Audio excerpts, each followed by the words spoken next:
Hello friends, कैसे हैं आप लोग। उम्मीद करते हैं अच्छे होंगे। तो चलिए आज हम लोग पढ़ने वाले हैं हेयर फॉल के बारे में। बाल झड़ना, बाल कैसे झड़ता है उसके बारे में हम लोग आज पढ़ेंगे। What is hair fall? Hair fall क्या होता है? Hair falls means hair falls from scalp. Scalp मतलब ये सिर का जो त्वचा होता है, इसको ही बोलते हैं स्कैल्प। मतलब हेयर फॉल का मतलब सिर से बाल का झड़ना, मतलब hair losing 50 to 70 per day in a normal. मतलब कि एक दिन में 50-60 बाल अगर गिर रहे हैं तो ये नॉर्मल है। Hair fall become a problem when does not grow a new hair. दिक्कत कब होती है? जब बाल नए नहीं उगते हैं, तब दिक्कत वाली बात है। वही लिखा है hair fall become a problem जब does not grow a new hair, मतलब कि जब नया बाल नहीं उगेंगे तो दिक्कत है। आगे देखते हैं। हेयर ग्रोथ ऑफ, मतलब साइकिल है ये हेयर ग्रोथ का, कि बाल कैसे बढ़ते हैं कैसे झड़ते हैं। ये 3 फेज में दिखाया है। पहला है एनाजन फेज, दूसरा है कैटाजन और तीसरा है टेलोजन। तो एनाजन जो होता है ये ग्रोथ फेज होता है, इसमें बाल ग्रो करता है ज़्यादा। केटाजन मतलब ये बालों को पतला कर देता है। ट्रांजिशन फेज मतलब कि अब झड़ने के कंडीशन में चला जाता है। टेलेजन मतलब रेस्टिंग फेज, ये अब झड़ जाएगा। यहाँ से देखिए ब्रेक हो गया है, ये टूट जाएगा अब। फिर ये जो बचा हुआ मटेरियल होता है उसी से न्यू हेयर का फिर निर्माण होता है। तो अगर यही फॉर्मेशन बंद हो जाए तो दिक्कत है, बाल झड़ेगा। और ये फॉर्मेशन रुक जाएगा तो फिर दिक्कत हो जाएगा। तो वहीं देखते हैं क्या क्या लिखा है। Anagen phase is a growth phase, मतलब वहीं लिखा है इसमें बाल ग्रो करता है। दूसरा है catagen phase is a transition phase, मतलब कि इसमें बाल जो है अपना फेज बदलता है, झड़ने के तरफ बढ़ता है। ठीक। तीसरा लिखा है telogen phase is a resting phase and seeding phase, मतलब कि ये आराम और झड़ने के फेज में चला जाता है, ये बाल झड़ेगा अब। ठीक। आगे देखते हैं। अब देखते हैं common cause of hair fall, मतलब कि हेयर फॉल किस किस कारणों से होता है। तो पहला कारण है न्यूट्रिशन डिफिशियंसी, पोषण की कमी। ये बाल का झड़ना खान पान पर भी डिपेंड करता है कि आप क्या खा रहे हैं। ठीक। तो पहले लिखा है iron deficiency causing a hair thinning, मतलब कि आयरन की अगर आप नहीं ले रहे हैं, आयरन की कमी है आपके बॉडी में, तो आपका बाल झड़ सकता है, लिखा है। उसके बाद लिखा है लो प्रोटीन इफेक्ट हेयर ग्रोथ, अगर आप प्रोटीन नहीं ले रहे हैं सही डोजेज में तो आपका बाल का ग्रोथ जो है वो नहीं होगा सही से। उसके बाद लिखा है vitamin D and vitamin B12 deficiency, B और B12 की डिफिशियंसी से भी बाल झड़ सकता है आपका। ठीक। यहाँ दिया हुआ है, डायग्राम से बताया गया है कि कौन सी विटामिन किस में पाया जाता है। ठीक। आगे देखते हैं। आगे है मेडिकल एंड ड्रग कॉजेज, मतलब दवाई से भी बाल झड़ता है। जैसे आप लोग देखे होंगे कैंसर पेशेंट जो होते हैं उनको कीमोथेरेपी दिया जाता है, तो कीमोथेरेपी के जब दिया जाता है उस कंडीशन में बाल झड़ता है पेशेंट का।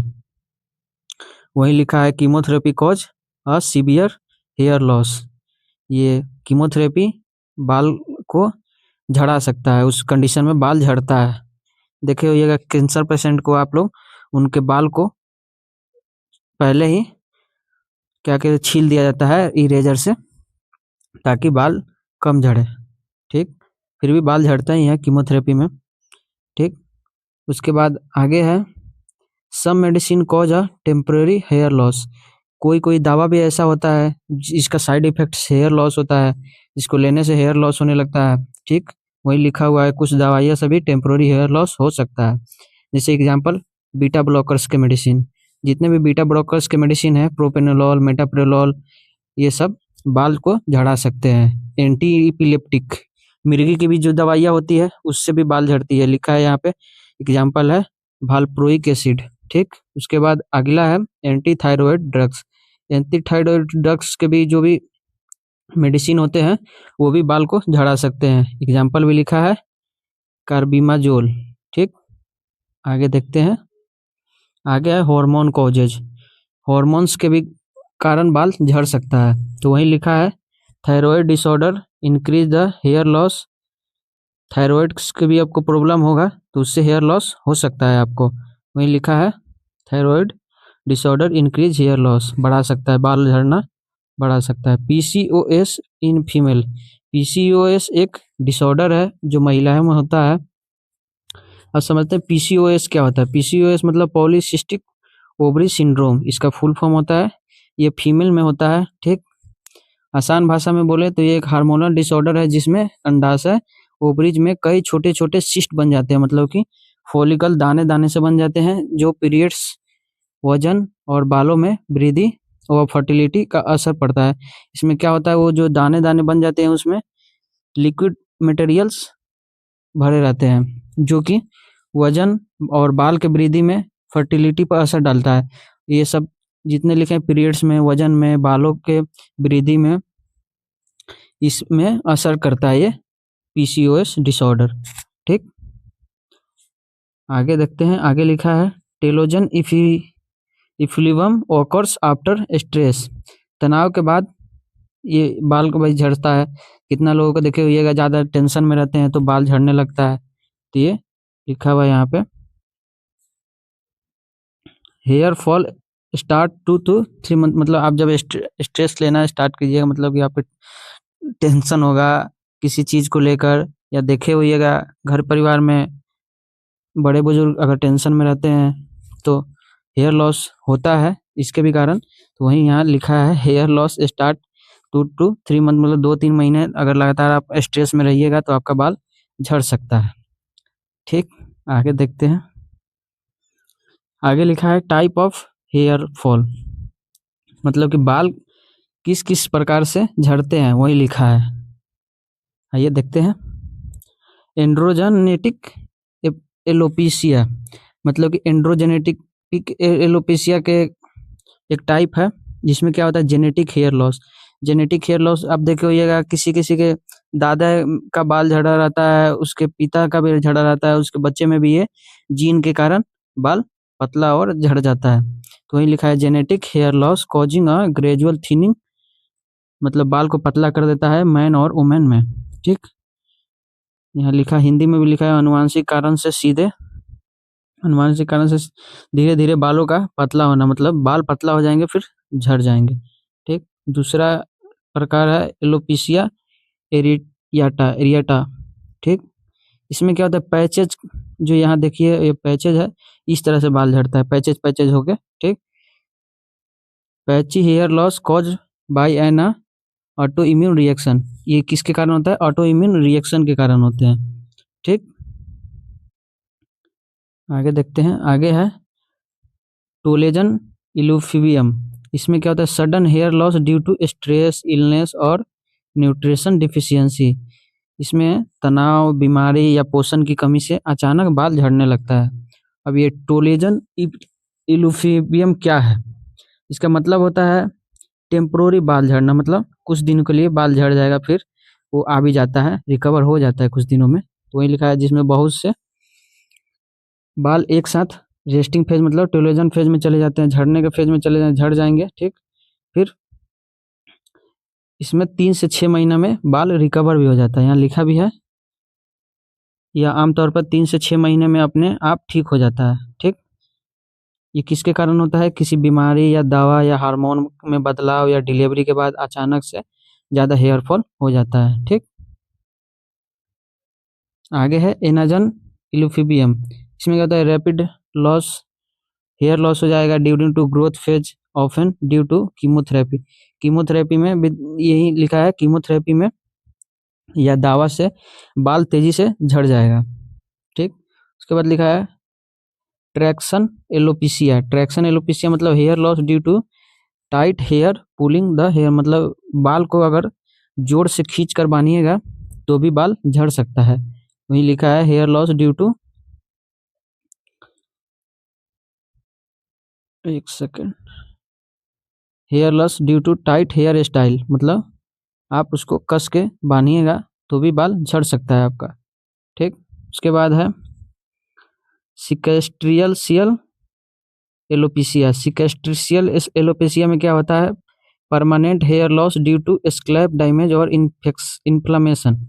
इसमें क्या होता है, जो सिर के त्वचा होते हैं उसमें मतलब इन्फ्लेमेशन हो जाएगा या फिर डैमेज हो जाएगा एक्सीडेंट में, या कि चोट वोट लगे फिर सर उर फाट जाता है, जिसके कारण कि बाल झड़ जाता है। आप देखे होइएगा किसी किसी का बाल सिर में चोट लगता है या कट लग जाता है तो वहाँ पे बाल परमानेंट मतलब झड़ जाता है। ठीक, अब आगे है ट्रैकोटिलुमिनिया। ट्रैकोटिलुमिनिया क्या होता है, hair loss cause by compulsive hair pulling. मतलब या कोई कोई किसी किसी को देखिएगा अपने बाल को बार बार खींचता है नोचता है, उसके कारण भी बाल झड़ते हैं। वही लिखा है आदत के कारण खुद बाल नोचना या खींचना, इससे भी बाल झड़ता है, ये भी एक टाइप है। आगे है डायग्नोसिस। डायग्नोसिस में है डिटेल हिस्ट्री। इसमें कैसे डायग्नोस किया जाता है, पहले तो उसके डिटेल हिस्ट्री को एग्जामिन किया जाएगा, उसके बाद उसका blood test, iron test, thyroid test, ये सब कराए जाते हैं।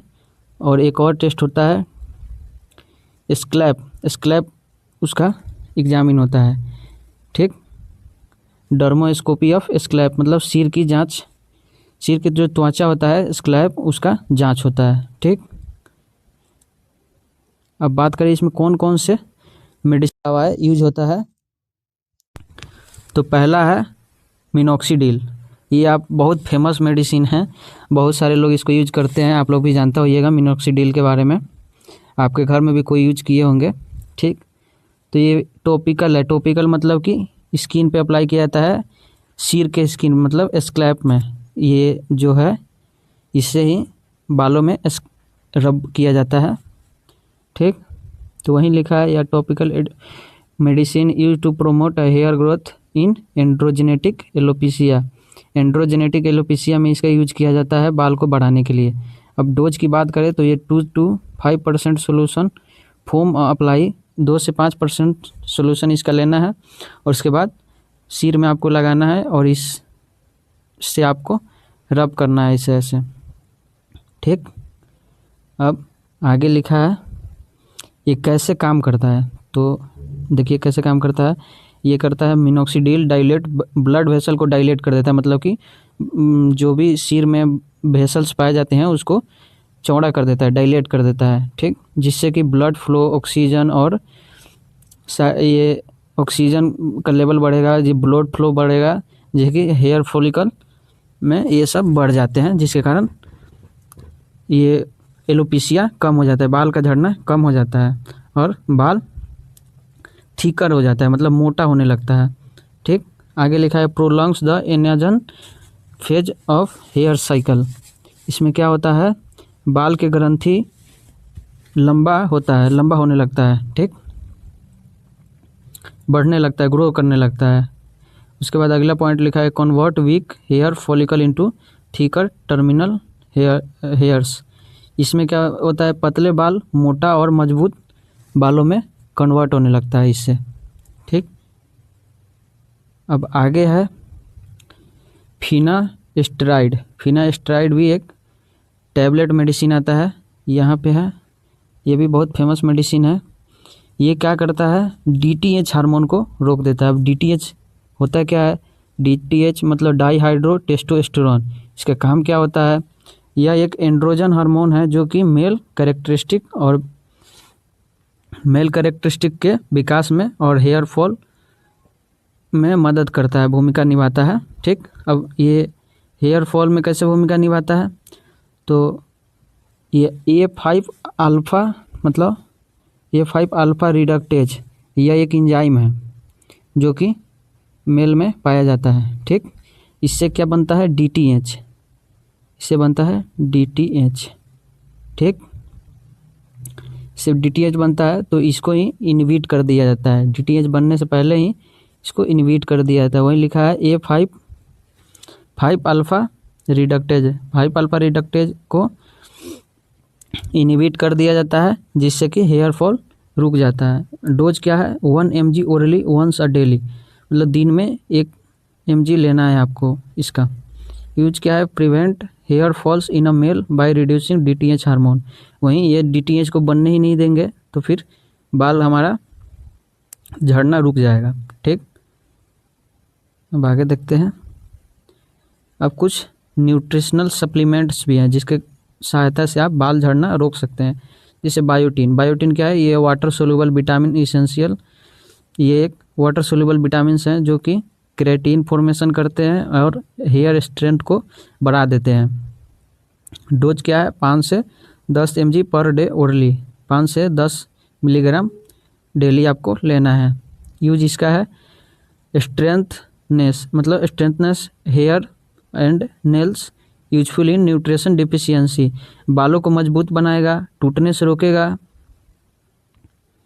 ठीक, और आपके न्यूट्रिशनल डिफिशियंसी भी पूरा करेगा ये।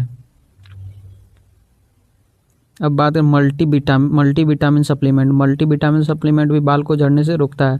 ये क्या होता है? Multivitamin is a combination of vitamins and minerals required for a healthy hair growth. ये आवश्यकता होती है हेयर ग्रोथ में। ठीक, यूज क्या है? Provide essential vitamins and minerals required for hair growth. ये हमें प्रोवाइड करती है इसेंशियल विटामिन्स एंड मिनरल्स जो हमारे बालों को ग्रो होने में मदद करता है।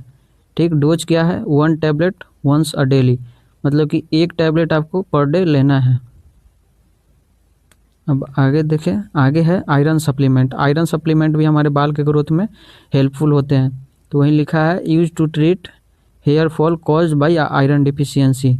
इसका उपयोग बाल झड़ने में भी किया जाता है। यहाँ लिखा है खून की कमी से होने वाले बाल झड़ने की इलाज में इसका यूज किया जाता है। बहुत सारे पेशेंट में खून की कमी से भी बाल झड़ते हैं, तो आयरन की डिफिशियंसी उसको बोलते हैं, आयरन डिफिशियंसी।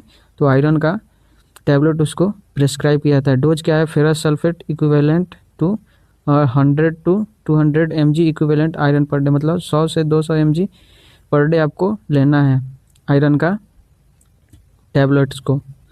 ठीक, यूज क्या है? Treat to hair fall. इसका हम लोग यूज क्यों कर रहे हैं? मतलब हेयर फॉल को ठीक करने के लिए, जो आयरन की कमी से होता है उसको ठीक करने के लिए इसका यूज करते हैं।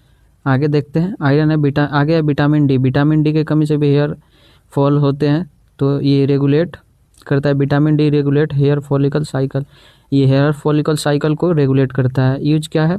यूज है given only vitamin D deficiency. अगर विटामिन डी की कमी है तो इसको दिया जाता है विटामिन डी। टेकन 3, मतलब इसको लगातार 3 से 6 मंथ लेना होता है। ये टाइम ड्यूरेशन आप अपने अनुसार डॉक्टर प्रेस्क्राइब करते हैं कि पेशेंट की क्या कंडीशन है। ठीक, आगे है एंटी एंड्रोजन मेडिसिन। ये फीमेल के लिए स्पेशली मेडिसिन है। ठीक, एग्जाम्पल है इसका spironolactone. Spironolactone mainly female reduce androgen effects on a hair follicle. ये मेडिसिन एंड्रोजन के इफ़ेक्ट्स को कम कर देता है हेयर फॉलिकल में। अब ये एंड्रोजन मेल सेक्स हार्मोन है। ये ज़्यादा होने पर female pattern hair loss cause करता है। और PCOS बताए थे ना, पॉलीसिस्टिक ओवरी सिंड्रोम, ये डिसऑर्डर भी फीमेल में कॉज करा सकता है। एक्ने और फेस पे हेयर भी बढ़ा सकता है। ठीक, तो इसीलिए इसको दिया जाता है जिससे कि हेयर लॉस में भी हेल्प मिलता है। ठीक, और PCOS में भी इसका यूज किया जाता है। लिखा है helpful in PCOS related hair fall, मतलब PCOS के कारण जो भी हेयर लॉस होता है उसमें इसका यूज किया जाता है। ठीक, डोज का बात करें, टेक वंस और ट्वाइस अ डे, दिन में 1 से 2 बार इसको ले सकते हैं। और देखिए एक बहुत इंपॉर्टेंट पॉइंट लिखा है, use only under doctor supervision और कंसल्टेंट, मतलब कि आप बिना डॉक्टर के सलाह या उसके देख रेख के बिना नहीं ले सकते हैं। आप अपने मर्जी से इसको नहीं ले सकते, नहीं तो आप बहुत दिक्कत में चले जाइएगा। ठीक, वहीं लिखा है only under a doctor supervision और कंसल्टेंट। इसका साइड इफ़ेक्ट्स क्या होते हैं? अगर आप चाहें कि खुद से इसको ले तो इसका साइड इफ़ेक्ट्स भी है। इरेगुलर पीरियड्स, मतलब कि आपके पीरियड में इरेगुलरिटी आ जाएगा, दिक्कत हो जाएगा, टाइम से पीरियड्स नहीं आएगा। चेस्ट टेंडरनेस, मतलब कि आपके जो चेस्ट है उसमें पेन होगा, उसको टच करने या ऐसे भी अंदर से फील होगा, पेन जैसा फील होगा। ठीक, और यही सारे साइड इफ़ेक्ट्स हैं। तो आज का लेक्चर हम लोग का यहीं पे ख़त्म होता है। मिलते हैं किसी और वीडियो में। तब तक के लिए धन्यवाद।